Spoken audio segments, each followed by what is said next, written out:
The Bahamas. Where the water's turquoise, the beaches are flawless, and the tourist traps are lurking like seagulls waiting for you to drop your conch fritters. Whether it's shelling out $250 to swim with pigs that would rather nap, buying authentic souvenirs made in China, or paying $20 for a coconut with a fancy straw, paradise can come with a pretty price tag, if you don't know where to look. In this video, I'm breaking down 10 tourist traps in the Bahamas you absolutely need to avoid, plus what to do instead, so you can travel smarter, dodge the gimmicks, and soak up the island magic without soaking your wallet. Let's get into it. 1. Swimming with pigs at Pig Beach. The Instagram illusion. Ah yes, the legendary Pig Beach. Because nothing screams Caribbean dream like dropping hundreds of dollars to be chased by wet farm animals on a sandbar. You've seen it on Instagram, clear waters, pink pigs, and influencers pretending they didn't just get bit trying to feed one a carrot. But here's the truth, it's overcrowded, overhyped, and the pigs? Yeah, they're not exactly wild. They're basically on a diet of camera flashes and overpriced tourist snacks. Oh, and ethical concerns? Let's just say these pigs didn't sign up for the selfie marathon. Instead, go where the pigs don't bite. Spanish Wells or Rose Island, where you'll find tranquil beaches, fewer selfie sticks, and actual Bahamian charm. Want to swim with animals that don't need a union rep? Try snorkeling with sea turtles or visit one of the local wildlife sanctuaries that don't charge a small fortune for pig proximity. You'll still get amazing photos, just with less chaos, less guilt, and a lot more chill. Now, if you think pig selfies are expensive, wait until you see what's happening at the cruise ports. Cruise port shopping, aka the souvenir scam zone. Welcome to the cruise port gift shop gauntlet, where you'll find every version of a t-shirt that says Bahamas Drinking Team, and exactly zero actual Bahamian culture. These shops are filled with handmade souvenirs that were definitely not made by hand, or even in the Bahamas. You'll pay premium prices for items that look suspiciously identical to what you saw in the Miami airport gift shop. Because surprise, they are. Instead, step off the beaten cruise path and hit up Nassau's side markets, where real local artisans are doing the thing for real, woven straw goods, wood carvings, paintings, and crafts that tell a story beyond 3 for $10 fridge magnets. Even better? Swing by the Bahama Art and Handicraft store, where you're supporting actual creators, not mystery warehouses with questionable shipping labels. You'll come home with a souvenir that won't fall apart in your luggage, or your memory. And hey, if you're into smart travel tips like this, don't forget to hit that subscribe button. Because you deserve better than a fake seashell keychain and a financial facepalm. Coming up next, how to dodge a private island experience that's more pay-per-beach than paradise. Overpriced private island excursions. Pay more, experience less. Yes, the exclusive private island cruise excursion. Because nothing says unique experience like 1,000 other people wearing the same wristband and fighting for a beach chair on a glorified sandbar. Cruise lines will sell it to you like it's a slice of heaven, but it's usually more like a buffet line with palm trees. You'll pay a premium to sip $15 cocktails while sharing a private beach with every tourist who booked the same package deal. And the food? Let's just say, it's not the catch of the day, unless the day is called Tuesday 2 weeks ago.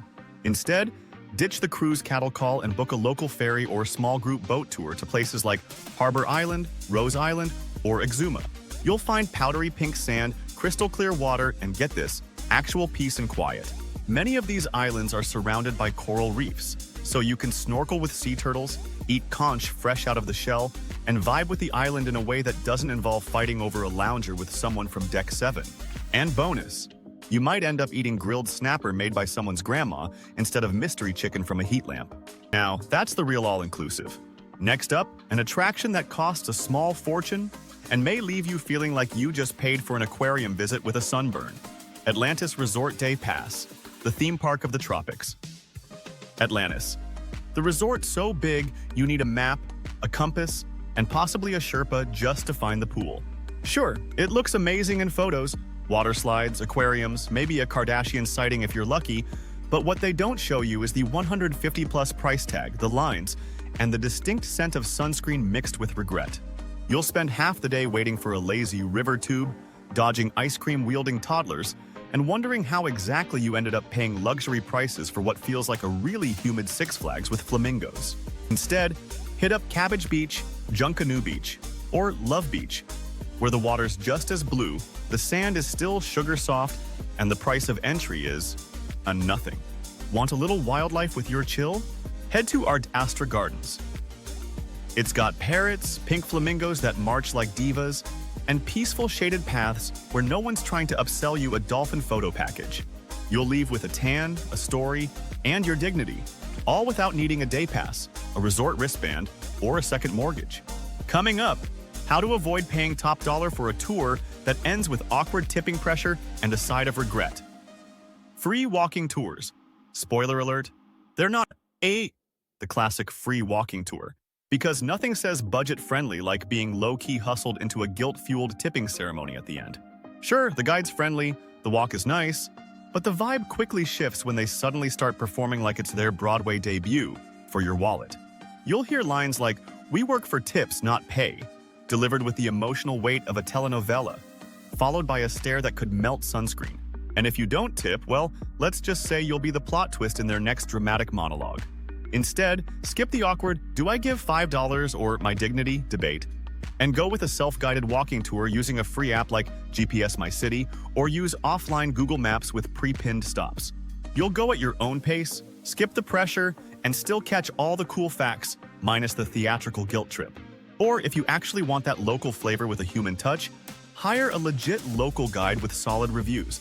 Someone who tells you fun facts and real stories, not veiled pleas for rent money disguised as sightseeing. Plus, you're supporting local entrepreneurship, not just a pop-up performance art troupe with a tip jar. Now, let's talk souvenirs, because nothing says tourist trap like paying $30 for a keychain made in a factory 4,000 miles away. Straw market souvenirs, more made in China.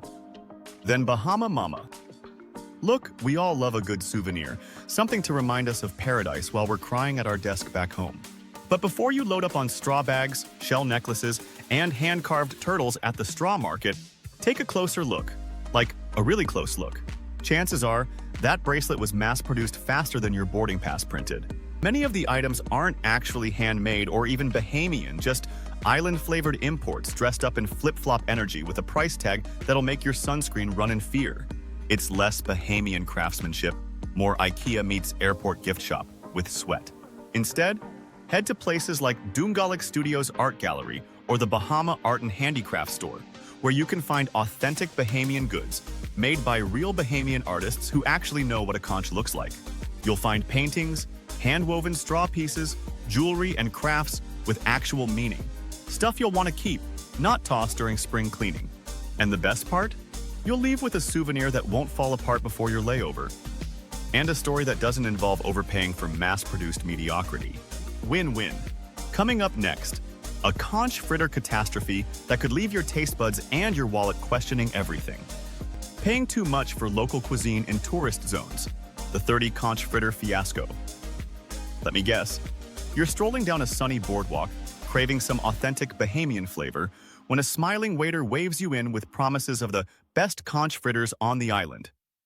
You sit down, order a platter, and suddenly you're hit with a bill that makes you wonder if the conch was hand-delivered by Poseidon himself. $30 for fried seafood balls and sadness? Nah, that's not flavor. That's financial betrayal.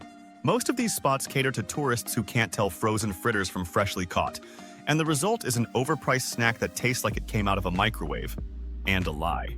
Instead, eat where the locals eat, like Arawak Cay, lovingly known as the fish fry, or Potter's Cay Dock, where you'll get food that's fresh, flavorful, and made with soul.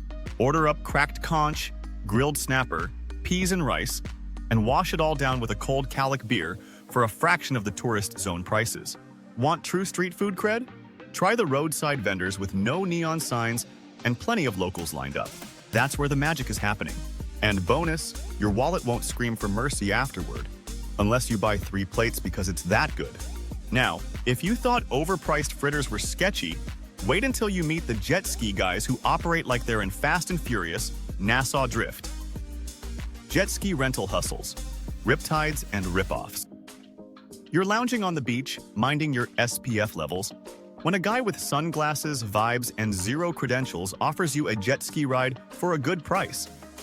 Spoiler alert, that price is whatever they decide it is after the ride, and the jet ski might be held together with duct tape, rust, and a whisper of hope. These pop-up beach hustles are often unregulated, overpriced, and come with zero safety briefings and maximum sketch energy. Not exactly the adrenaline rush you were hoping for, unless your idea of fun includes signing a handwritten waiver on a napkin and getting yelled at mid-ocean for using too much gas. Instead, book in advance with licensed operators who actually follow safety protocols, have working equipment, and won't vanish the second you hit the throttle.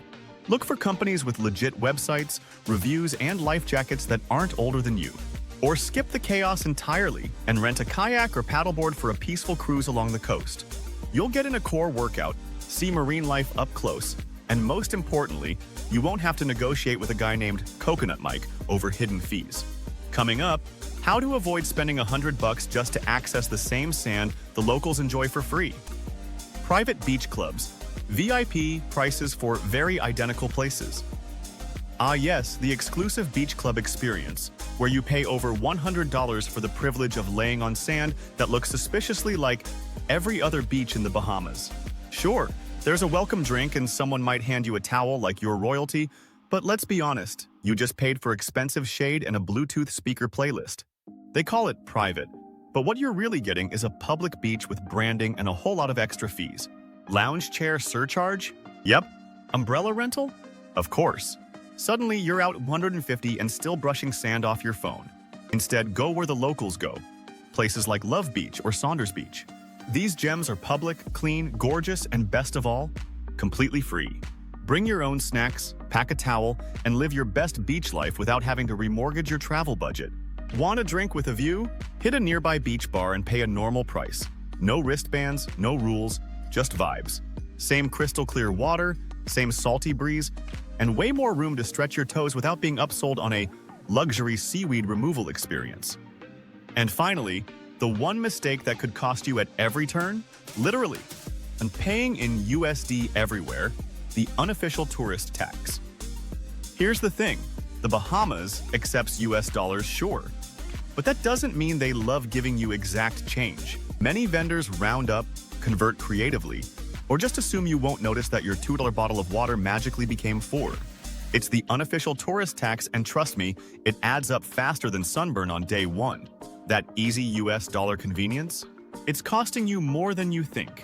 One coconut here, one beach bracelet there, and suddenly you've tipped half your budget without realizing it.